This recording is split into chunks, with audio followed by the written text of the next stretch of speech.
my name is Makhani. I'm an actor and a successful businessman. I have done more than 50 commercials. I have represented brands like Thumbs Up, Close Up, Mahindra, Volkswagen, Peter England, to name a few. I've been a part of many TV shows, I've done many movies. I'm actively involved in theatres as well.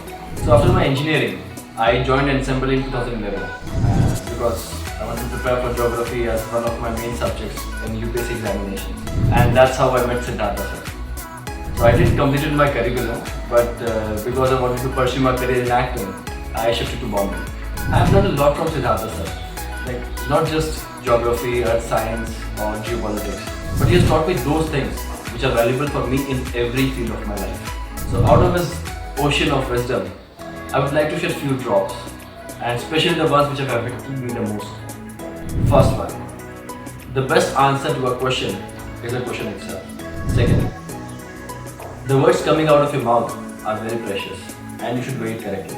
Third, whenever in any interaction or any interview, always reply in a similar language.